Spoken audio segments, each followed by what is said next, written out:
дар доираи иқдоми FIFA World Cup Trophy Tour ки бо дастгирии ширкати Coca-Cola баргузор шудааст, ҷоми қаҳрамонии ҷаҳон оид ба футбол 5 феврал ба Тоҷикистон оварда шуд.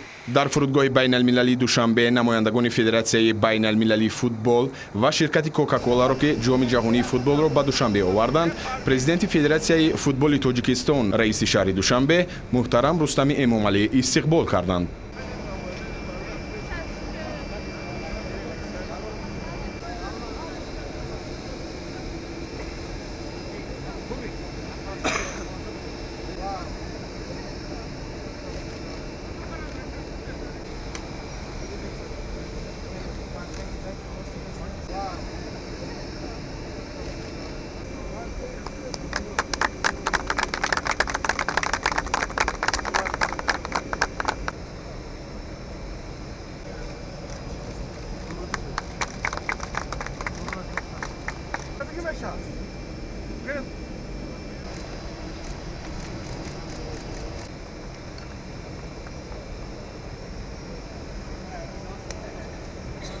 شنوندگان گرامی، اکنون ما در فرودگاه شهر دوشنبه قرار داریم و چنانکه می‌بینید اکنون مخلصان یک از بازیگران مشهور و سابق چمپیون جهان در هیئت دسته منتخب فرانسه و اینچنین بازیگر سابق دسته شاهانه ریال کریستیان کارامبیو حضور دارند و ما اگر امکان دست یاد چند سخن از اون پرسان میشویم و با او هم صحبت خواهیم شد بعد از چند لحظه.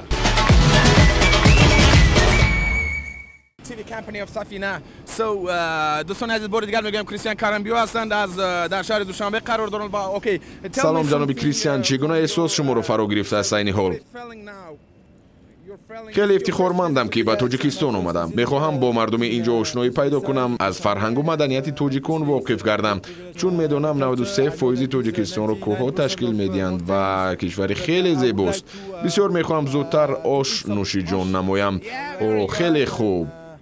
با آوردن جام جهان به کشور شما فکر میکنم که شوق و رغبت جوانان به فوتبال و در مجموع به ورزش باز هم بیشتر میگردد، زیرا شعار سیاحت جام جهان به کشورهای دنیا نیز این دوستی، همبستگی، ترغیب ورزش و موفقیت میباشد.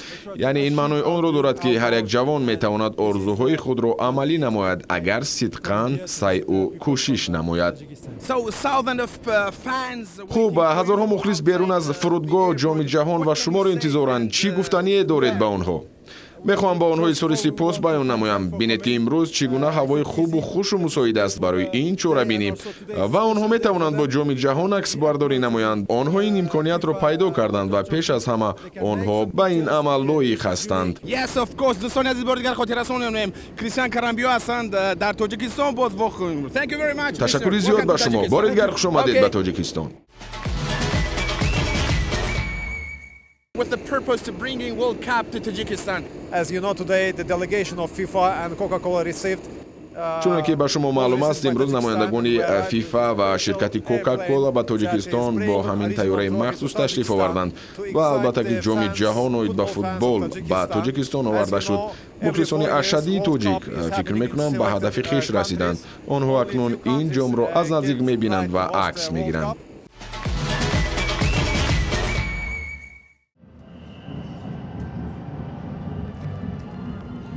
اکنون بینندگان گرامی چند لحظه دیگر باقی مانده است تا آمده رسیدن جام جهان به کوخی برباد و لکه چند لحظه پیش ما در فرودگاه پیشواز گرفتیم نمایندگان متصدی رو و قید باید کرد که چون که شما پای بردید این جام رو همراهی میکنند یک از بازیگران مشهور دسته های سامدوریا، نانت، میدلزبرو، اولمپیاکوس و خاصتا دسته شاهانه ریال مادرید کریستیان کارامبیو که ما در فرودگاه با اون کس هم صحبت شدیم و به شبهه بعد از چند لحظه خواهند رسید در کوخی برباد و چون ما دیدیم که در نزد کوخی برباد مخلصان زیادی فوتبال جمع آمدند تا با این بازیگر مشهور اگر امکان دست یاد رسم بردارند و همچنین با جام جهان عکس برداری کنند و میبینیم که چندی از مخلصان اشدی نیز در اینجا خب تو انتظار شدن تا اومدن جام جهان و کریستیان کارامبیو همچنین هیئتی متصدی بازی دارند و بسیار بازی شوق‌آور نیز هست. تماشا میکنیم.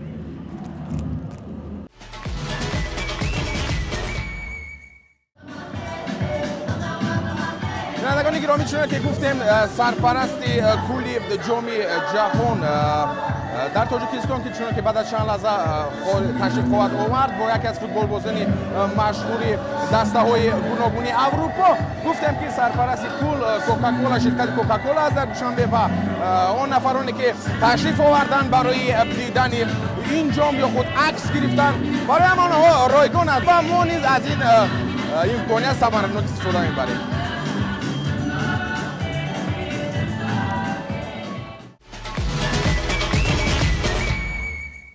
در پی این مراسم با اشتراک مهمانان و مقامات فدراسیون فوتبال تاجیکستان در مجمع کاخ باربد شهر دوشنبه نشست خبری برگزار گردید. Jamshid Ali Mufti Camp in Safina. One more time I would like to welcome Mr.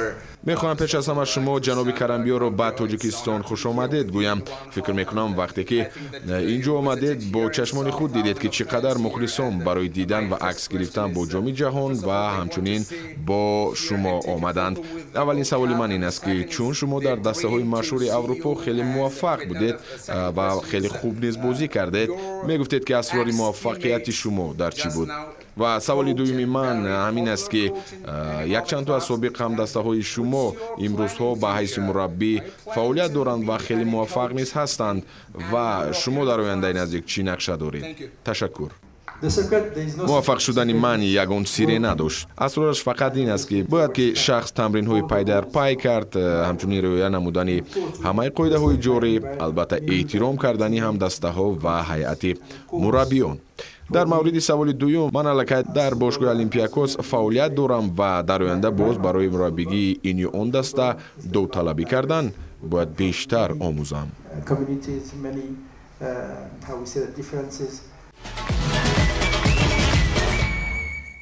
جام جهانی فوتبال را که در هواپیمای مخصوص به فرودگاه بین المللی دوشنبه آوردند، فوتبالباز معروف کریستیان کرامبیا، قهرمان جهان و اروپا، غالب دو کرته لیگ قهرمان‌های اویفا، سابق نیم حمایتگر دسته منتخب ملی فرانسه راهبلدی می‌کند. با جام طلایی که در ویترین یا خود قفس مخصوص شیشگی در مجمع کاخ باربد گذاشته شد، هزارها ساکنان محلی عکس برداری کردند. باید گفت که سیاحت جام قهرمانی جهان اوید به فوتبال ماه سپتامبر سال گذشته از ورزشگاه لوژنیکی شهر مسکو شروع شد. خط سیر این سیاحت تا ماه دکمبر سال 2017 در 16 شهر روسیه دایر گردید. بعداً جام برای چهارمین بار به سیر جهان برآمد. اولین سیاحت آن سال 2006 دایر شده است. جام جهان تا آغاز مسابقات قهرمانی جهان در روسیه 126,000 کیلومتر را در زیاده از 50 کشور سیر کرده سپس به مسکو برگردانده می شود. جام جهانی فوتبال جایزه اصلی است که به غالبان قهرمانی جهان سپرده می شود ولی در فدراسیون بین المللی فوتبال می ماند. جام امروزه قهرمانی جهان اوید به فوتبال سال 1974 اولین مرتبه استفاده گردیده است. آن از طلای خالص ساخته شده است و زیاده از 6 کیلوگرم وزن دارد. جام از دو پیکره انسانی که کره زمین را بالای دستایشان برداشتند عبارت است. یادآور میشیم که بازی‌های مرحله نهایی قهرمانی فوتبال جهان 2018 از 14 ایون تا 15 ایول سال روان در 12 ورزشگاه 11 شهر روسیه برگزار میشوند. بعد انجام بازی نهایی مسابقات قهرمانی جهان 2018 که 15 ایول در ورزشگاه لوژنیکی مسکو برپا می‌گردد، جام جهانی فوتبال در مراسم با تنتنه به دسته قهرمانی نو جهان تقدیم می‌گردد.